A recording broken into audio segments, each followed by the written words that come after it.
सारी दुनिया है लॉकडाउन में, कोरोना है सबका रोना। डरने वाली बात नहीं है, सावधानी हमको रखनी है। 1 मीटर की दूरी से ही बात है हम सबको करनी है। बच्चों आओ पढ़ो सभी, कोरोना से डरो नहीं। बच्चों आओ पढ़ो सभी, कोरोना से डरो नहीं। पढ़ना लिखना है सबको, आगे बढ़ना है सबको।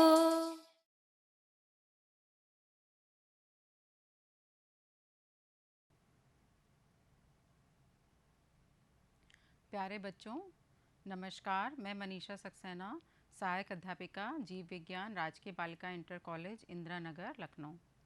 बच्चों, आज हम कक्षा 10 के विषय विज्ञान में अध्याय 8 का अध्ययन करेंगे और इसके भाग 1 का हम आज अध्ययन करेंगे। इस पाठ का शीर्षक है बच्चों, जीव जनन कैसे करते हैं। इस पाठ में जाने से पहले इसके जो प्रमुख शिक्षण बिंदु है, आइए उस पर हम चर्चा कर लें।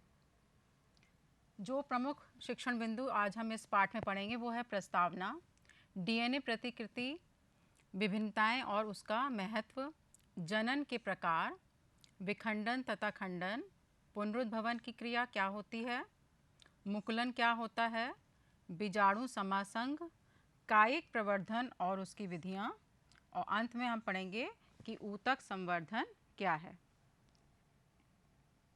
बच्चों, आप सबसे पहले हमको ये जानना चाहिए कि प्रजनन या जनन क्या होता है।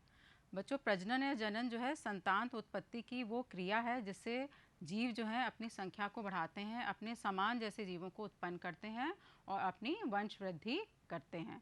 आप देखते होंगे आपके आसपास के जितने भी प्राणी हैं, चाहे वो जंतु हों चाहे वो पौधे हों, वो अपने समान शिशुओं को जन्म देते हैं, अपने समान पौधे बनाते हैं और इस तरीके से अपनी संख्या को बढ़ाते हैं। जितनी भी जैविक क्रियाएं सजीव करते हैं, जैसे कि श्वसन है, पाचन है, उत्सर्जन है, ये सभी बहुत आवश्यक हैं जीवों को जीवित रहने के लिए और उसमें ऊर्जा भी बहुत अधिक लगती है।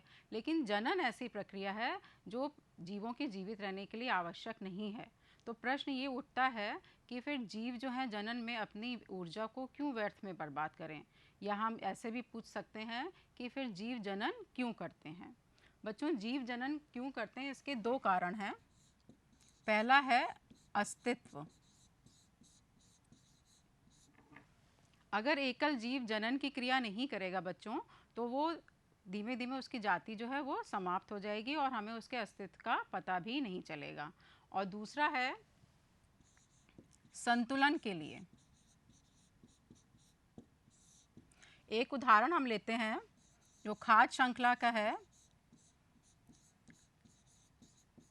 घास खाता है हिरन और हिरन को शेर।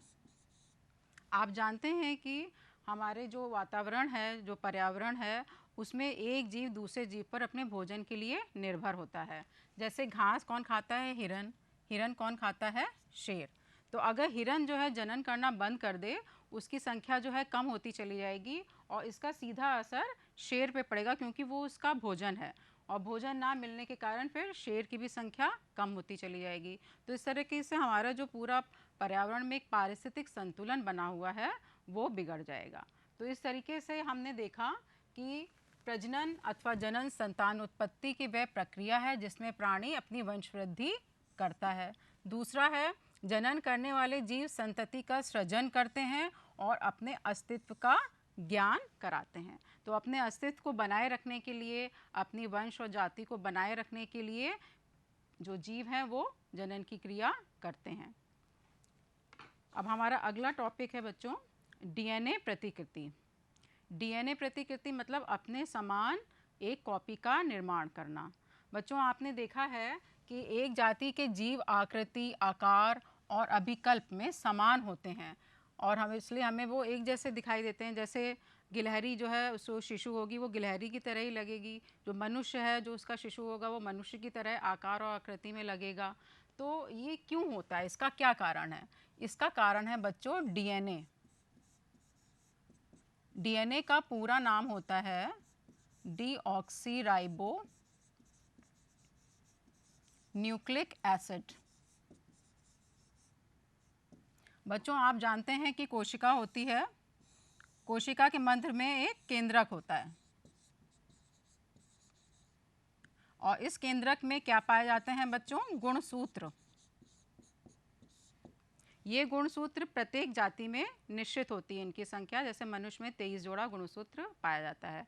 ये जो गुणसूत्र हैं बच्चों, ये डीएनए के अणुओं के बने होते हैं और आनुवांशिक गुणों का संदेश होता है इसमें, जो माता पिता से संतानों में जाता है। तो इस तरीके से डीएनए जो है आनुवांशिक लक्षणों के संदेश वाहक का कार्य करते हैं। तो जो जनन है इसमें जो मूल घटना है, ये बहुत इंपॉर्टेंट पॉइंट है कि जनन की मूल घटना क्या है? डीएनए की प्रतिकृति का बनना। डीएनए अपने समान एक प्रतिकृति बनाता है। ये कैसे होता है बच्चों? देखिए हमारे शरीर में अनेक जैव रासायनिक क्रियाएं होती रहती हैं। डीएनए दो प्रतिकृति बनाता है, एक मूल कोशिका की तरह होती है और दूसरे में कोश की संरचनाएं सृजन करती हैं और एक से दो प्रतिकृतियां बन जाती हैं। ये दो प्रतिकृतियां अलग अलग हो जाती हैं और इस तरीके से दो संतति कोशिकाओं का निर्माण होता है। तो इस तरीके से प्रजनन के लिए जो डीएनए प्रतिकृति का बनना है वो बहुत आवश्यक है। प्रजनन जो है बिना डीएनए प्रतिकृति के अवश्य संभव ही नहीं होता है। फिर इसमें देखिए जो डीएनए की जो प्रतिकृतियां बनती हैं उनका अलग होना आवश्यक है। इसको हम ऐसे भी कह सकते हैं कि ये समान है लेकिन समरूप नहीं है, पूरी तरीके से एक जैसी नहीं होती हैं। इसका कारण ये है कि जो जैव रासायनिक क्रियाएं होती हैं वो पूर्ण रूपेण विश्वसनीय नहीं होती हैं और उनमें कुछ ना कुछ भिन्नता अवश्य आ जाती है। अब ये जो भिन्नताएं हैं उनको हम क्या कहेंगे? जो भी संतति कोशिकाएं बनी वो समान होते हुए भी किसी न किसी रूप में एक दूसरे से भिन्न होती हैं। वो बिल्कुल एक जैसी नहीं होती, उनके कुछ गुण भिन्न होते हैं और इसको हम कहते हैं विभिन्नताएं, वेरिएशंस। फिर इसका महत्व क्या है बच्चों विभिन्नताओं का? इसका महत्व है कि विभिन्नताएं जैव विकास का आधार हैं। अभी जो आपने आगे पुरानी कक्षाओं में पढ़ा होगा जैव विकास के लैमार्क और डार्विन के सिद्धांत, उसमें उन्होंने स्पष्ट कहा है कि जैव विकास का आधार क्या है? भिन्नताएं हैं। यानी कि जो नई जातियों की उत्पत्ति होती है वो विभिन्नताओं के कारण ही होती है। और दूसरा है विभिन्नताएं स्पेशीज़ की उत्तरजीविता बनाए रखने में उपयोगी हैं। उत्तरजीविता का मतलब होता है बच्चों सर्वाइवल, जीवित रहने की क्षमता। तो विभिन्नताएं जो हैं वो उत्तरजीविता के लिए भी बहुत अधिक आवश्यक है। इसको हम देखिए एक उदाहरण से समझ सकते हैं। मान लीजिए किसी वास स्थान में कोई पॉपुलेशन या समष्टि रह रही है जिसमें सामान्य जीव भी हैं और विभिन्नताएं लेते हुए जीव भी हैं। इसको हमने माइनस से दिखाया है। तो मान लीजिए वातावरण में कुछ ऐसे उग्र परिवर्तन होंगे जो ये जो सामान्य कोशिकाएं हैं या सामान्य जीव जो हैं वो नहीं उसको सहन कर पाएंगे और उनकी मृत्यु हो जाएगी। लेकिन अगर विभिन्नताओं वाले ये जो जीव हैं ये सरवाइव कर जाएंगे, ये बच जाएंगे, अपने को जीवित रखने में सक्षम हो पाएंगे और ये जो जाति है ये अपनी वृद्धि करके अपने अस्तित्व को बनाए रखेगी। आपकी किताब में एक बहुत अच्छा उदाहरण दिया है कि शीतोष्ण जल में पाए जाने वाले जीवाणु ग्लोबल वार्मिंग के कारण अधिकांशतः मर जाते हैं, लेकिन अगर उसमें से भी कुछ जीव ऐसे हों जिसमें ऊष्मा प्रतिरोधक क्षमता हो, ऐसे म्यूटेंट हों, तो वो अपना जीवित रहेंगे और अपनी वृद्धि करके उस जाति के अस्तित्व को बनाए रखेंगे। तो इस तरीके से विभिन्नताएं जो हैं नई जातियों की उत्पत्तियों के लिए अति आवश्यक हैं और स्पेशीज़ की या जातियों की उत्तरजीविता के लिए भी उपयोगी होती हैं। बच्चों अब हम पढ़ेंगे कि जनन के प्रकार क्या होते हैं। जनन बच्चों दो प्रकार का है, अलैंगिक जनन और लैंगिक जनन। इस भाग में हम अधिकतर अलैंगिक जनन के विषय में पढ़ेंगे। अलैंगिक जनन बच्चों क्या होता है? एकल जीवों के प्रजनन में एक जीव भाग लेता है। इसमें केवल एक जीव भाग लेता है, यानी नर और मादा युग्मक इसमें भाग नहीं लेते हैं और समसूत्री विभाजन के द्वारा नए जीव उत्पन्न होते हैं। नर व मादा युग्मकों का निर्माण नहीं होता, जो मैंने अभी आपको बताया। और जो जीव उत्पन्न होते हैं वो पैतृक जीव के समान होते हैं। बिल्कुल जो जनन कोशिकाएं हैं जो उनके माता पिता की तरह जो होती हैं वो उन्हीं की तरह बिल्कुल समान गुण वाले होते हैं। फिर है अलैंगिक जनन की विधियां जो हम लोग इस भाग में पढ़ेंगे। विखंडन तथा खंडन, पुनरुद्भवन, मुकुलन, बीजाणु समासंग, कायिक प्रवर्धन और अंत में ऊतक परिवर्धन। आइए हम लोग एक एक करके इसका अध्ययन करते हैं। पहला है बच्चों विखंडन। विखंडन कोशिकाओं का दो या दो से अधिक भागों में विभाजन विखंडन कहलाता है। जब कोशिका दो या दो से अधिक भागों में विखंडित हो जाती है तो इसको हम विखंडन कहते हैं। ये बच्चों दो प्रकार का हो सकता है। अगर कोशिका जो है वो दो भागों में विभाजित होती है तो इसको हम द्विखंडन कहते हैं, और अगर ये बहुत सारे भागों में खंडित हो जाती, टूट जाती है, तो इसको हम बहुखंडन कहते हैं। इसका देखिए उदाहरण है अमीबा का। द्विखंडन का उदाहरण है अमीबा में। इसमें देखिए अमीबा जो है, इसमें पहले इसका जो ये केंद्रक है ये खिंचता है, लंबा होता है और इसमें विभाजन होता है। यहाँ पे देखिए केंद्रक जो है दो भागों में विभाजित हो गया। फिर इसके बाद जो कोशिका द्रव है ये भी विभाजित होता है, और इस तरीके से हमें एक अमीबा से दो अमीबा प्राप्त हो जाते हैं। तो ये किसका उदाहरण हुआ बच्चों? द्विखंडन का। अब है बहुखंडन। ये प्लाज्मोडियम में होता है। देखिए इसमें बहुत सारे खंडित भाग हैं, बहुत, एक कोशिका जो है वो बहुत सारे भागों में खंडित हो जाती है, और जो अलग अलग इसके जो खंड हैं वो एक नया जीव बना लेंगे। फिर है सरल बहुकोश के जीवों के टुकड़ों में खंडित होकर कुछ प्राणी नया जीव बना लेते हैं। इसका उदाहरण है स्पायरोगायरा, और इसको हम कहते हैं खंडन। जैसे स्पायरोगायरा के तंतु हैं, ये देखिए इसमें दो भाग हो गए, इसमें कई कोशिकाएं भी होंगी, और ये अलग अलग जो भाग हैं, जो इसके अलग अलग खंड हैं, ये नया जीव बना लेंगे। तो इस तरीके से विखंडन में ये द्विखंडन और बहुखंडन, इसमें अमीबा उदाहरण है और प्लाज्मोडियम उदाहरण है, और ये जो आपका ये खंडन है इसमें स्पायरोगायरा इसका उदाहरण है। अब आगे हम बढ़ते हैं। दूसरा जो इसका अलैंगिक जनन की विधि है वो है पुनरुद्भवन। बच्चों पूर्ण विकसित जीवों में कभी कभी कोई कारणवश अपने कायिक भाग से नए जीव की निर्माण की क्षमता को पुनरुद्भवन कहते हैं। इसका उदाहरण है ये प्लेनेरिया। देखिए इसमें क्या होता है, प्लेनेरिया का जैसे कई हिस्सों में इसका शरीर टूट गया, तो प्रत्येक जो इसका हिस्सा है, जो प्रत्येक खंड है, उससे नया जीव बन जाता है। जैसे यहाँ पे 3 खंड हुए, तो प्रत्येक से देखिए नया जीव, इस तरह से एक प्लेनेरिया से जो है 3 जीव हमें प्राप्त हो गए। बच्चों ये जो पुनरुद्भवन की क्रिया है बहुत ही व्यवस्थित और क्रमबद्ध तरीके से होती है, और विशेष प्रकार की कोशिकाओं से होती है, और इस प्रक्रिया को हम परिवर्धन कहते हैं। अब अगला जो अलैंगिक जनन की विधि है वो है मुकुलन। जीव के शरीर में किसी भाग पर एक बल्ब जैसी संरचना मुकुल बन जाती है, एक उभार हो जाता है जो पैतृक जीव से अलग होकर पूर्ण विकसित जीव बन जाता है, और इसका उदाहरण है ईस्ट और हाइड्रा। ये देखिए हाइड्रा का उदाहरण है। इसमें देखिए ये एक हाइड्रा के शरीर पर एक उभार जैसी संरचना हो गई है, इसको हम क्या कहते हैं? मुकुल।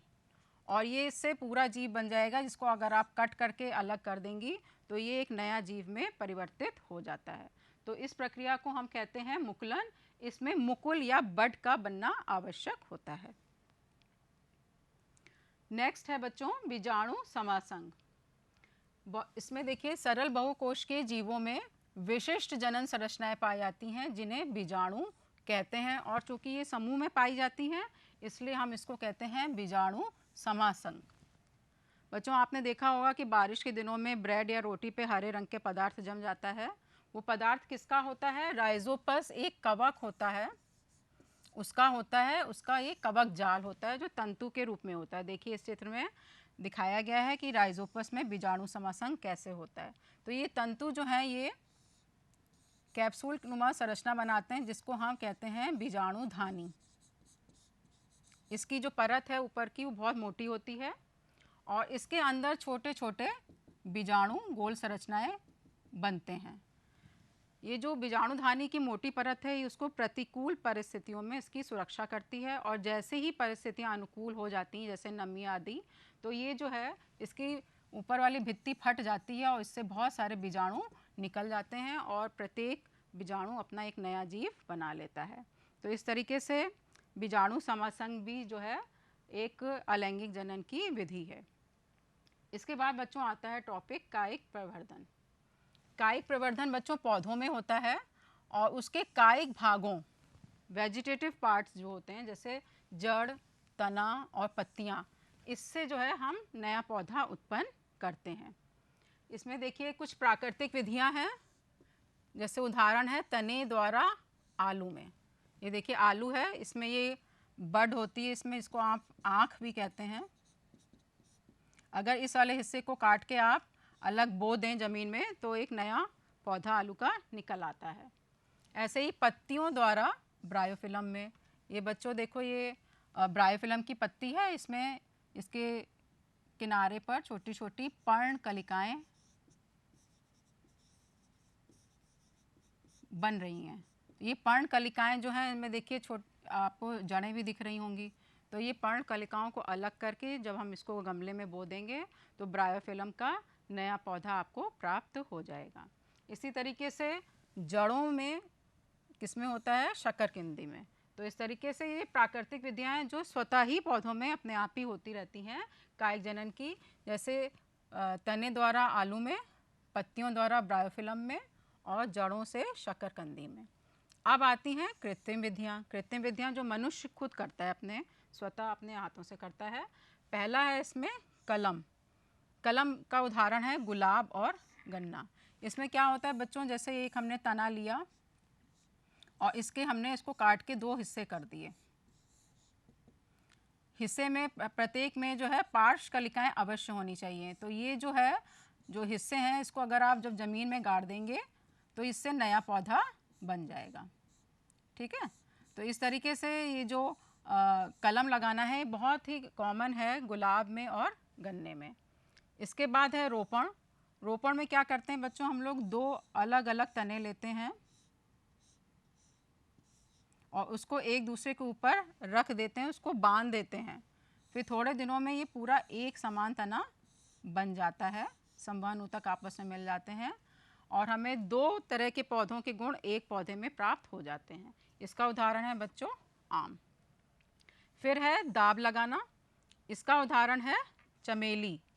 इसमें क्या होता है, कुछ पौधे जो होते हैं बच्चों उसकी तना बहुत कठोर होता है, तो उसकी जो नीचे वाली जो कमज़ोर या जो मुलायम टहनियाँ होती हैं उसको हम ऐसे ज़मीन के नीचे गाड़ देते हैं और इसमें अपस्थानिक जड़ें निकलने लगती हैं और फिर इससे नया पौधा बन जाता है। तो इस तरीके से इसको हम कहते हैं दाब लगाना। तो इस तरीके से कायिक परिवर्धन की प्राकृतिक विधियां होती हैं जो कि स्वतः होती रहती हैं और कृत्रिम विधियां जो मनुष्य स्वयं करता है। इसके तीन तरीके हैं, कलम लगाना, रोपण और तीसरा है दाब लगाना। अब हम लोग आते हैं कायिक प्रवर्धन का महत्व क्या है। बच्चों कायिक परिवर्धन का सबसे ज़्यादा महत्व है पुष्प एवं फल हमें कम समय में प्राप्त हो जाते हैं। अगर हम बीज से नया पौधा बनाएं, बीज से पहले फूल बनेगा, फूल से जो है फिर फल बनेगा, तो उसमें बहुत लंबा समय लग जाता है। और कायिक प्रवर्धन से हम बहुत कम समय में फल और पुष्प प्राप्त कर सकते हैं। दूसरा है बच्चों इसमें उन पौधों को विकसित करने के लिए जिसमें बीज उत्पन्न करने की क्षमता लगभग समाप्त हो चुकी है, यानी कि बीज रहित जो पौधे हैं उनको उगाने में कायिक परिवर्धन बहुत अच्छी विधि है। और इसका उदाहरण है संतरा, गुलाब और चमेली। तीसरा है बच्चों जो पौधे उत्पन्न होते हैं कायिक प्रवर्धन से वो आंशिक रूप से, अनुवांशिक रूप से जनक पौधों के समान होते हैं। मतलब पूरी तरीके से वो जनक या पैतृक पौधों के समान ही उनके लक्षण होते हैं, उनमें कोई भी भिन्नता नहीं पाई जाती है। नेक्स्ट है बच्चों ऊतक संवर्धन। इसको टिश्यू कल्चर भी कहते हैं। ये बच्चों सबसे आधुनिक विधि है और इसमें हम क्या करते हैं, हम प्रयोगशाला में कुछ ऊतकों को और कोशिकाओं को एक कृत्रिम पोषक माध्यम में उसको विकसित करते हैं, उनका विभाजन होता है और हमें एक कोशिकाओं का समूह प्राप्त होता है जिसको हम कहते हैं कैलस। ये कैलस को हम फिर हार्मोन के माध्यम में पोषण के लिए रख देते हैं और उससे छोटे छोटे पौधे निकल आते हैं। फिर उनको हम मिट्टी में रोप देते हैं जो कि एक नया पौधा बन जाता है। तो इस तरीके से ऊतक संवर्धन की जो विधि है वो बहुत ही नई विधि है और प्रयोगशाला में होती है और इसके कई महत्व भी हैं। पहला महत्व है कि एकल पौधे से अनेक पौधे संक्रमण मुक्त परिस्थितियों में उत्पन्न किए जा सकते हैं। एक पौधे से हम अनेक पौधे बना सकते हैं इस विधि के द्वारा। दूसरा, सजावटी पौधे के संवर्धन में, जैसे ऑर्किड्स में जो सजावटी पौधे हैं जो हम अपने बगीचे में लगाते हैं, उनको भी हम ऊतक संवर्धन की विधि से बना सकते हैं। इसके अलावा बच्चों, जैसे दूसरे भौगोलिक क्षेत्र के जो पौधे हैं उनको हम प्रयोगशाला में एक नियंत्रित तापमान या वातावरण और पोषक माध्यम देकर उनको हम कहीं भी उसको उत्पन्न कर सकते हैं। जैसे पहाड़ों पे जो पाए जाते हैं पौधे, उनको हम मैदानी क्षेत्रों में भी उगा सकते हैं इस माध्यम से, और इसको कहते हैं ऊतक संवर्धन। तो बच्चों, आज हम लोग ने क्या क्या पढ़ा? आज हम लोग ने पढ़ा कि जीव जनन क्यों करते हैं, डीएनए प्रतिकृति क्या होती है, विभिन्नताओं का महत्व क्या होता है, और अलैंगिक जनन और लैंगिक जनन क्या है। अलैंगिक जनन के विभिन्न विधियां कौन सी हैं, जिसमें हमने पढ़ा कि विखंडन, द्विखंडन, बहुखंडन, मुकुलन, पुनरुद्भवन, और अंत में हमने पढ़ा कि कायिक प्रवर्धन क्या होता है और ऊतक संवर्धन क्या होता है। अब आपको जो है इसके गृह कार्य दे रही हूँ। गृह कार्य में आप लोग ये प्रश्न अवश्य कर लीजिएगा अपनी कॉपी में। पहला प्रश्न है, डीएनए प्रतिकृति का प्रजनन में क्या महत्व है? आपको बताया है कि डीएनए प्रतिकृति का बनना प्रजनन की एक मूल घटना है, तो इसके बारे में आपको बताना होगा। बीजाणु द्वारा जनन से जीव कैसे लाभान्वित होते हैं? बीजाणु समासंघ है, उसमें जो है जीव उससे कैसे लाभान्वित होते हैं, क्या लाभ हैं उसके। आपको बताया था कि अनुकूल परिस्थितियाँ आएंगी तो वो अपना नया जीव बना लेगा, उसकी दीवार जो फट जाती है, लेकिन प्रतिकूल परिस्थितियों में वो उसके अंदर सुरक्षित रहता है। तीसरा है, कायिक परिवर्धन की विभिन्न विधियों का सचित्र उल्लेख करिए। जो उसकी विभिन्न विधियाँ हैं, आपको प्राकृतिक विधियाँ और कृत्रिम विधियाँ, उसको आप चित्र सहित अपनी कॉपी में बनाना है। चौथा है, अलैंगिक तथा लैंगिक जनन में क्या अंतर है? मोटा मोटा अंतर आपको पता ही है कि अलैंगिक जनन में जो है एकल जीव के द्वारा जनन होता है, नर और मादा युग्मक इसमें भाग नहीं लेते हैं, लेकिन जो लैंगिक जनन है उसमें नर और युग्मक भाग लेते हैं, निषेचन की क्रिया भी होती है। प्रश्न 5, अलैंगिक जनन की विभिन्न विधियों के नाम लिखिए जो हमने इस पाठ में पढ़े हैं। तो इस तरह से बच्चों, आपको आशा है ये जो हमारा अध्याय 8 है, जीव जनन कैसे करते हैं, उसका भाग 1 अच्छी तरीके से समझ में आ गया होगा। बच्चों, ये दीक्षा ऐप है जो मानव संसाधन मंत्रालय द्वारा बनाई गई है। इसको आप लोग गूगल प्ले स्टोर से डाउनलोड कर सकते हैं, और ये आपके लिए बहुत ही उपयोगी ऐप है। इसमें अभ्यास के लिए बहुत सारे प्रश्न उत्तर भी हैं और वीडियो भी हैं, जिसको आप आराम से देखकर और उससे अपने पाठ को अध्ययन कर सकते हैं। इसके अलावा ये जो वीडियोज़ हैं वो यूट्यूब पे पड़े हैं माध्यमिक शिक्षा विभाग की वेबसाइट पर, वहाँ से भी आप इस वीडियो को देखकर अपने अध्ययन में इसका इस्तेमाल कर सकते हैं। धन्यवाद।